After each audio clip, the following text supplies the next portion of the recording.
Here at my house, we're gonna go check out my trophy room, just so I can confirm that I am addicted to hunting. I've got a little bit of a problem, but come check it out.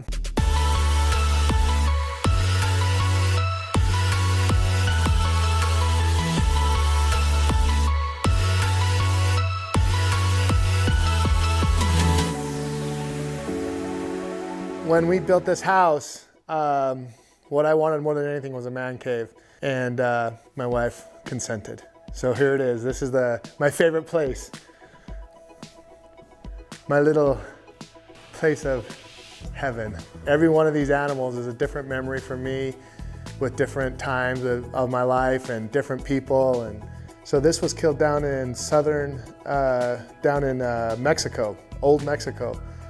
And this is a Coues deer, and if anyone knows anything about Coues, this one's a really good one.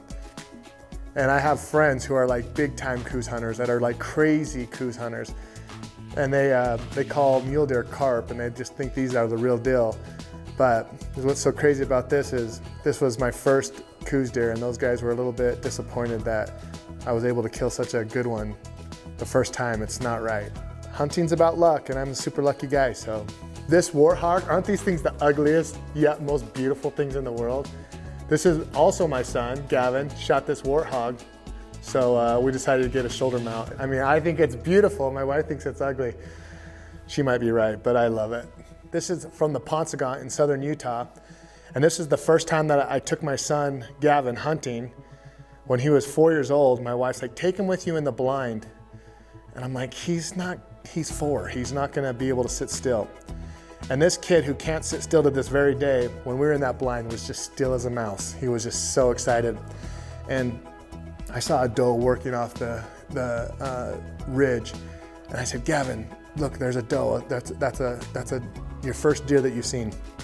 And I'm sitting there, and it's early in the morning. It's a real cool November morning, and actually probably in October. And I look at him, and he's just shaking. I'm like, Gavin, are you cold? And he looks over and he goes, no, I'm just excited. And so I was like, oh crap, this kid's got it bad, he's only 4. This is actually from our ranch. This is a 4-horn. We have quite a few of those on the ranch. These things are so unique. Doesn't that look fake almost? It's just so cool. This is a Sitka deer, Sitka. They're like a Japanese deer. I actually hunted this at a ranch in Texas. And that's one of I've went to a dozen or so ranches in Texas, and it's one of the reasons I said, why don't we have anything like this in Arizona? Because there's so many places you can go to Africa, you can go places, but there's nowhere in the world that you can go that has Sika deer, because those are a little Japanese deer or little Asian deer, but they do have them at these ranches. And I just thought, how cool is that? Like to hunt a species that you never get to even see. And so that's one of the reasons I started that ranch. So this is actually from Reservation Lake up in the Pine Top, up in the White Mountains, really big brown trout. This is actually this blessed buck, this big white blessed buck, and this is from Africa. This zebra, just right down here at our feet, is from Africa. Gavin and I went to Africa, and one of the things that we wanted to do was spot and stalk with our bows. Out of this big canyon, which I hunt a lot of canyons, I'm familiar with them, this big group of zebra came with this big stallion in the back. I said, well, you know what? Let's let Gavin go behind him, get back in that mouth of that canyon, hide under one of those trees, and then if we go up on top, they'll see us and they'll go back to where they came from. So we went back there, and sure enough, those zebra saw us on the hill, started going back to right where they came from, and all of a sudden you saw the stallion that was in the very back of that group jump up and run down and tip over, and that guy goes, no way. That was such a fun day, I'll never forget it. Africa was just so amazing. Scimitar horned oryx, I shot him with my bow in Texas. I wish we could have these on the ranch, and I'm gonna work to get those on there because they're just such a beautiful animal, and they would do so well. This mountain lion is probably my very, very, very favorite story. So I shot this mountain lion not too far from the ranch, probably about an hour and a half from the ranch. One of my friends had found a dead elk calf with these mountain lion tracks, and we got some dogs and ran that thing up.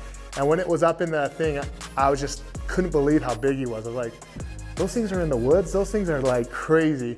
A lot of these are from the Midwest, except for that one in the upper right, that's from Texas, but this is from Nebraska, both of these bucks. I remember that very well. My good friend Brett Brewer and I was with me, who's passed away. I remember it very well. This guy, these elk, this guy was in a place called Monticello in Utah. This is my first bull. This guy was actually almost in Snowflake. It was really close to Clay Springs. And I'll never forget it. I was by myself with my bow. Just, if you look at how heavy this bull is, he's just so cool. And he was fighting with another bull that literally sounded like a foghorn.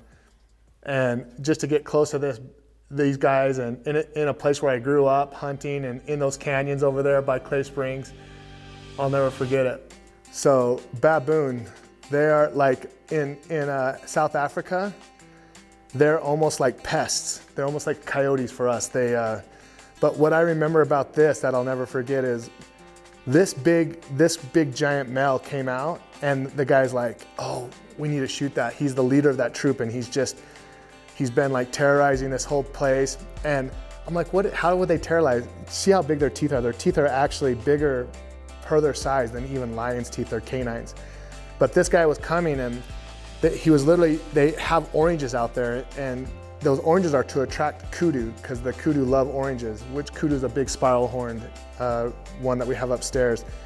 But when this guy came in, he was grabbing an orange, and a smaller, like sub-adult male grabbed one of the oranges, and he caught that sub-adult, and he just really calmly, while that thing was screaming, sounded like a kid, he grabbed his finger, bit his finger off, and let it go for stealing an orange from him. And I was like, what? He's like, oh yeah, they're super territorial and super crazy. But it's funny because they don't even like them there, so they don't even charge you or anything for them. But when we came up to this one, that guy goes, that's the biggest baboon I've ever seen. So my wife said that I'm the only person in the world who could take an animal that was free, that they didn't even charge to shoot, and make it super expensive by doing a full body mount of it.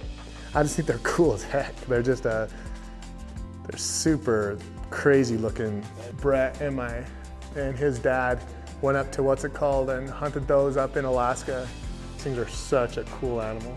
One of these animals has different memories for me, different times in my life, and just things for me where I really appreciate just being out in the outdoors. It's so funny, a lot of times in today's world, we don't get the opportunity just to sit still. Most of these animals, I was on a place for 2 or 3 hours, especially when you're bow hunting, just sitting still. And that's the kind of a recharge for me in a way that's just nothing else is, where you just get to relive those things with nature and just with animals, and I love it. Thanks for coming here and checking out my trophy room with me. I hope you guys liked it. Don't forget to subscribe and like, and let us know what kind of material you want, and we'll try to get it for you. Thanks.